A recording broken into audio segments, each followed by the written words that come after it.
datang di obrolan santai kita.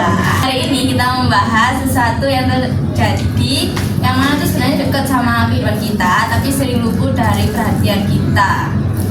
Sebelum kita masuk ke pembahasan lebih lanjut, izinkan kita untuk memperkenalkan terlebih dahulu. Perkenalkan, namaku Bunga Maulida, mahasiswi Ilmu Politik UIN Sunan Ampel Surabaya, semester 4. Dan rekan saya Febrian Sabarama, Prodi Ilmu Politik, Fakultas Ilmu Sosial dan Ilmu Politik, semester 4 UIN Sunan Ampel Surabaya. Nah, di sini kita akan mau ngobrolin soal politik. Akan tetapi bukan politik yang ada di gedung DPR ataupun gedung parlemen. Dan dimana hari ini kita akan membedah apa yang kita sebut sebagai politik di balik pagar rumah. Oke, nah di sini kita akan singgung soal perilaku politik yang transaksional atau biasa disebut sebagai tunggal balik. Kalau kita perhatikan, kenapa sih fenomena serangan fajar atau bagi-bagi sembako saat pemilihan ketua RT, ketua RW atau pemilu itu masih sangat efektif terjadi? Apa karena ini murni karena daerah tersebut masih banyak kemiskinan yang terjadi atau ada faktor lain? Menurut saya sebenarnya ini bukan hanya cuma soal perekonomian yang saja, akan tetapi ada aspek psikologis yang dimana di aspek psikologis ini di level yang bawah, yaitu aspek tentang utang budi, yang dimana jika ada seorang calon itu membagi-bagi sembako, membagi-bagi uang ataupun hadir di hajatan-hajatan seperti itu bukan hanya mau soal ekonomi, akan tetapi itu membangun sebuah interaksi emosional. Jadi saat ada pemilihan terjadi, si penerima ini akan merasa malu lah kalau tidak memilih calon ini yang sudah membagi sembako, membagi uang ataupun hajatan-hajatan tersebut. Ya betul. Dan lucunya kita tuh seringkali ngabain visi mereka yang udah mereka buat.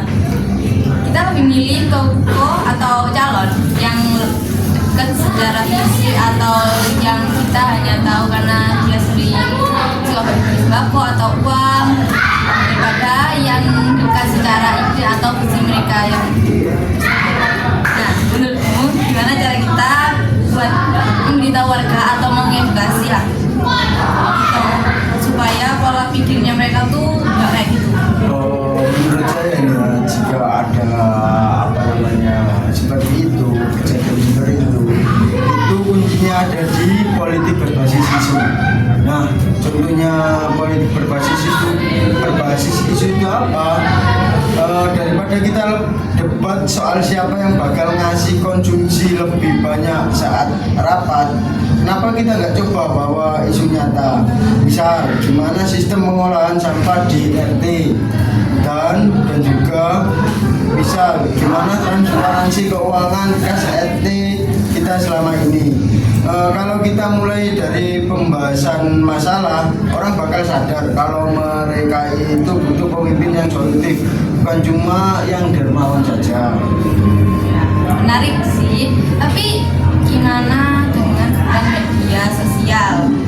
Kan kadang di grup WA, WhatsApp keluarga itu bukannya kayak diskusi, isinya malah share berita-berita hoax atau provokasi politik yang mana tuh bisa memecah belah tetangga. Ini kan jadi kayak bagi sosialisasi politik kita sendiri. Itu masalah yang serius. Menurut saya algoritma media sosial saat ini, apa yang muncul di beranda kita terus menerus, apa yang kita like postingannya itu akan muncul terus menerus di beranda kita. Nah, itu peran kita itu sebagai mahasiswa ataupun orang yang melek politik itu adalah jadi penengah kalau ada hoax di grup WA ataupun di media sosial lainnya. Jangan cuma direa doang atau dilihat saja. Coba kasih klarifikasi dengan sopan, pakai data. Mungkin awalnya dianggap menyebalkan. Demokrasi yang seperti itu adalah langkah awal untuk menormalisasikan diskusi berbasis fakta. Benar banget. Nah, ngomongin soal dan politik sebagai mahasiswa ilmu politik ya, aku sering ngerasa ada jarak antara teori di kelas sama realita di lapangan. Nah, di kelas kita itu belajar soal demokrasi deliberatif, tapi di lapangan politiknya adalah politik asal bapak tenang. Nah, bagaimana menurut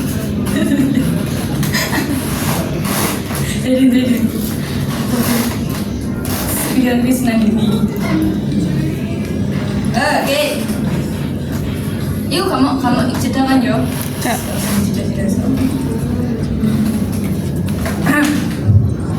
Bener banget.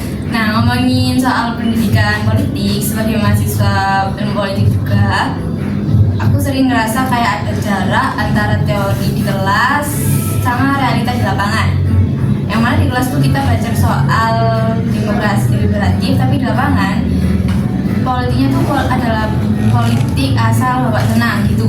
Nah, bagaimana menurutmu?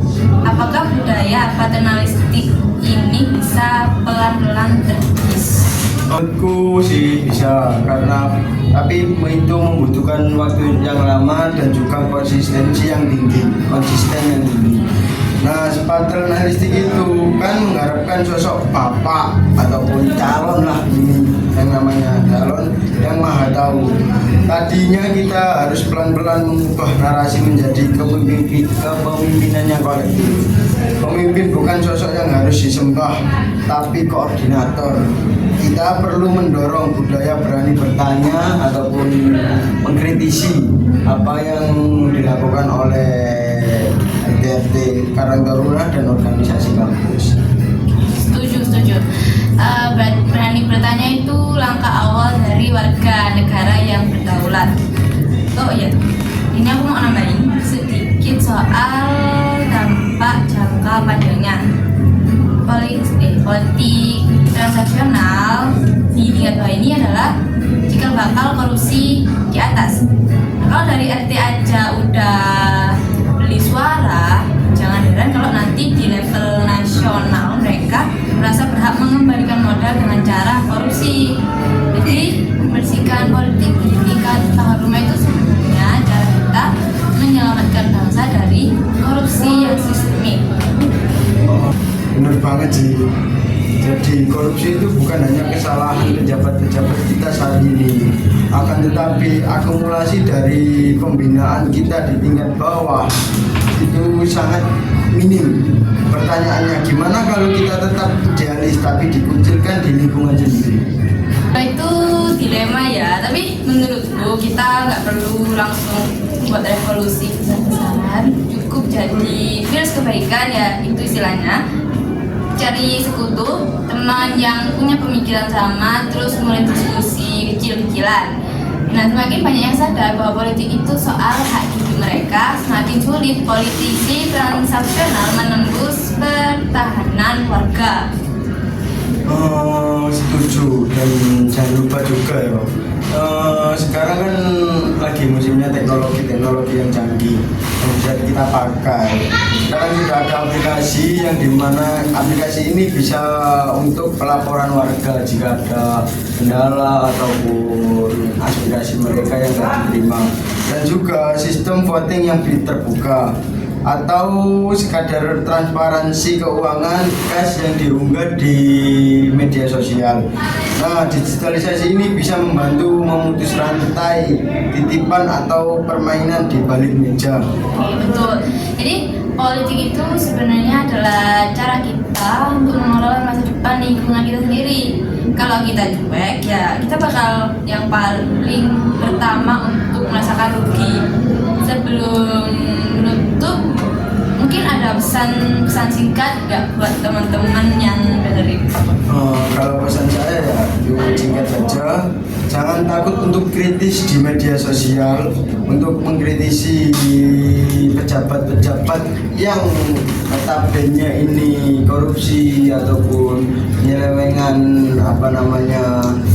jabatan, ataupun ada kebijakan-kebijakan yang nggak sesuai dengan rakyat. Itu jangan takutlah untuk mengkritisi. Mulailah tanyakan program, bukan hanya pemberian saja. Politik itu sehat kalau kita semua mau terlibat, bukan cuma jadi penonton saja seperti itu. Oke, mantap. Jadi di sini kita mau pamit undur diri ya. Semoga obrolan kita siang hari ini tuh bisa jadi pemantik untuk kalian semua untuk mulai peduli sama politik dari depan pintu rumah sendiri. Oke, sekian dari Kami berdiri ya teman-teman. Semoga apa yang kita obrolin hari ini bisa menjadi pemantik buat kalian semua, yang khususnya para pecinta dunia politik. Nah, kalau nggak suka dengan politik, mulailah cinta dengan politik, karena politik itu seru. Sekian dari kami. Sampai ketemu di obrolan selanjutnya. Bye. isi transaksional menembus bertahan.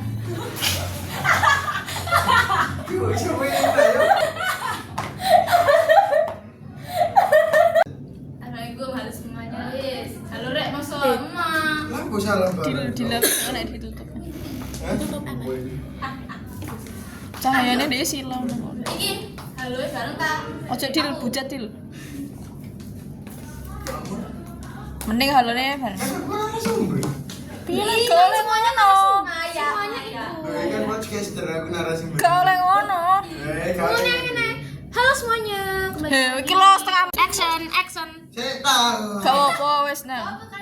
Penting dia. 1, 2, 3. Ben dil ben sak senenge mulai. Ya apa ini pembukaan?